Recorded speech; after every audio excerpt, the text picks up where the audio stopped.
behind the scenes. The curtains are closed right now, and there are people out there. But she's getting ready to come down and sit down and talk to us about her character, Vivian Wolf. A little edgy character. You know, she has a lot of problem with men, which is, I'm sure, a lot of the problems some women have out there. And she's going to tell us about her career path and other things that she's doing. So stay with us. That's going to be very interesting. Right after this.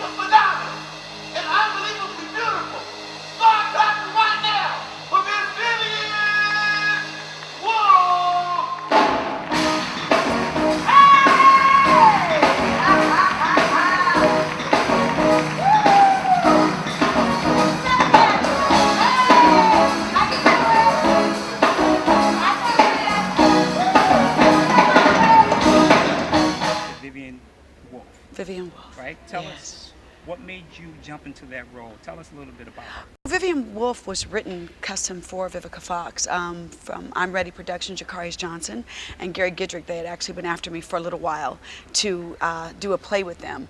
And I was like, no, I'm doing my movies and TV, and I don't know if I want to do the whole 8 shows a week of doing the theater circuit. I mean, 8 shows a week really is a lot of work.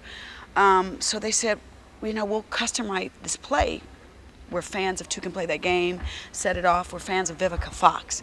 So they wrote the play, Whatever She Wants, starring myself, Boris Kojo, Richard Roundtree, and Little G from Silk. And Vivian Wolf got a lot of characters from some of my movies that people love. Two Can Play That Game. It's got a little bit of Set It Off and just a touch of booty call. Okay. So is there any real similarities between Vivica A. Fox and Vivian Wolf? Well, there are definitely similarities between Vivica Fox and Vivian Wolf. We're both been kind of jilted in the love game, so we're a little bit bitter. Okay. But I'm happy bitter. Vivica is just, y'all know, Vivian's bitter herself. Vivica's happy bitter because Right. I've learned to love myself. Vivian's father sends a very handsome Casanova, played by Boris Kojo, to teach me a very important lesson about life and love. Okay. That sometimes in life you can't help who you love. Right. Don't judge a book by its cover. You got to learn to go inside of a man's mind and inside of his heart. Okay. Yeah. So you seem to have this whole industry captured. Obviously, you nailed the movies, Yeah. television, and now the stage play. What do you attribute to all of that success? Well, I contribute my success to being a good businesswoman. I've got a wonderful producing partner. Her name is Lita Richardson. She is my manager as well as my producing partner.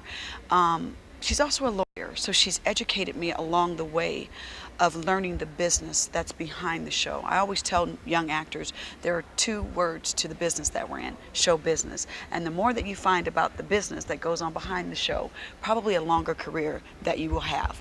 So each and every time that we get involved with a project, especially if it's greenlit by Vivica Fox, we should reap the benefits of getting the project greenlit.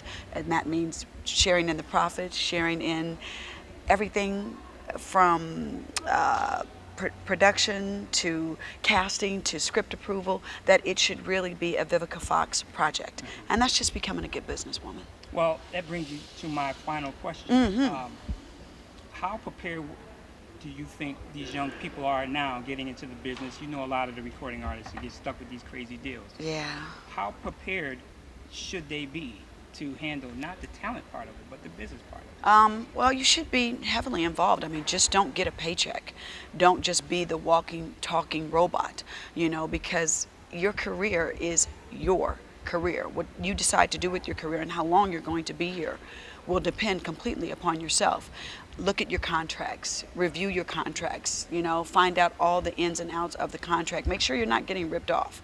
That you understand what, because most of the time, especially if I found in the music industry, the first album is basically you paying for it. You know what I'm saying? So what you want to do is make sure that you have albums that last for the next 20 to 30 years, that you're not just a one-hit wonder, that you're not just a one album, that you make sure that you're planning for the second album, that you make sure that when you shoot the video that you understand that you're paying for the video, and don't be having 35 of your friends and your homies getting dressed in the bling bling, and guess who ends up paying for it? Right, you do. That's right, that's right. So you have to understand production costs, shooting costs. You have to understand everything that goes involved with your production.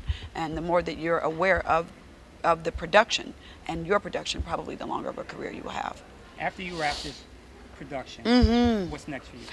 Well, I would say a vacation, but it's not. I'm actually going to head to Portland, Oregon to shoot a film called Streets, where I'm going to play a role model for a young white runaway, it's an independent film, and it's a great role for me because a lot of crossover films are starting to happen for me now.